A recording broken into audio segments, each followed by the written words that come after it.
পুরনো জমিদার বাড়িটা যখন অয়ন সস্তায় কিনল, বন্ধু মহলে বেশ শোরগোল পড়ে গিয়েছিল। বাড়ির ভেতরটা যেমন সুন্দর, তেমনি থমথমে। শোবার ঘরের এক কোণে বিশাল এক সেগুন কাঠের ফ্রেমের আয়না। আয়নাটা এতটাই পুরনো যে তাতে জায়গায় জায়গায় কালচে দাগ পড়ে গেছে।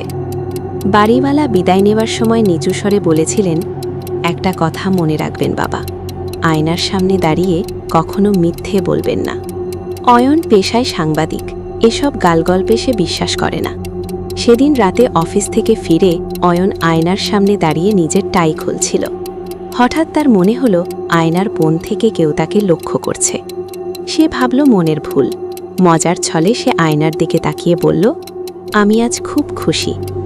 আসলে অয়ন জানত সে কথাটা মিথ্যে। সারা দিন অফিসের চাপে সে বিরক্ত হয়েছিল।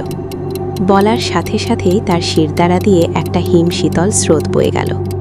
অয়ন দেখল আয়নায় তার প্রতিবিম্বটি হাসছে না। অয়ন নিজে গম্ভীর হয়ে দাঁড়িয়ে আছে, কিন্তু আয়নার ভেতরে থাকা অয়ন এক অদ্ভুত কুটিল হাসি দিচ্ছে।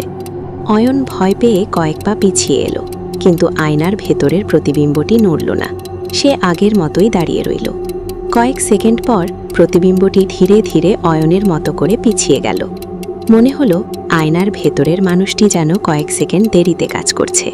পরের কয়েকদিন ঘটনাটা অয়নের মাথায় গেঁথে গেল। সে পরীক্ষা করার জন্য আবার আয়নার সামনে দাঁড়ালো। অয়ন ডান হাত তুলল, প্রতিবিম্বটি 3 সেকেন্ড পর ডান হাত তুলল। অয়ন চোখ টিকল, প্রতিবিম্বটি কয়েক পলক পর চোখ টিকল। সবচেয়ে ভয়ানক ব্যাপার হলো, অয়ন যখন আয়না থেকে সরে যাচ্ছে, আয়নার অয়ন তখনও আয়না থেকে সরছে না। সে যেন কাচের ওপার থেকে অয়নকে খুঁটিয়ে খুঁটিয়ে দেখছে।